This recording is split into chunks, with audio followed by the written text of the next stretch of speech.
kapatid, gumagawa ang Panginoon sa mga bagay na imposible. Yun ngang ipinanganak ang Panginoon, imposible eh. Ipapanganak siya ng isang birhen, nilagay siya ng Espiritu Santo sa sinapupunan ni Maria. Ayun po ay napaka-imposibleng mangyari, mga kapatid. At without contact kay Jose, paano mabubuo ang isang sanggol nang walang contact? So kaya mga kapatid, dito pa lang makikita natin, ipinakita na ng Diyos yung bagay na imposible. Kung susuriin po natin, talagang sasakit ang ulo natin. Ang isang birhen na si Maria ay magdadalang tao.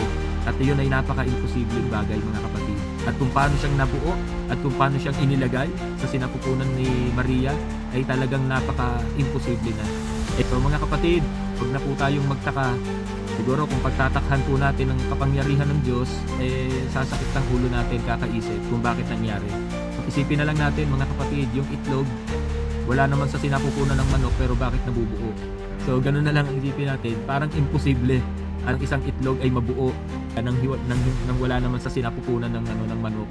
So ganun din naman mga kapatid, ang Panginoong Jesus, inilagay ng Diyos, inilagay ng Espiritu Santo sa sinapupunan ni Maria. At dahil doon, siya po ay nabuo doon po sa sinapupunan ni Maria bilang instrumento na ang ating Panginoong Jesus ay maipanganak sa hiwaga at sa isang bagay na napaka-imposible. At dahil doon, isang pagpapakita kagaya na kayang gumawa ng Diyos sa mga imposibleng bagay kahit sa ating mga buhay. Amen po ba?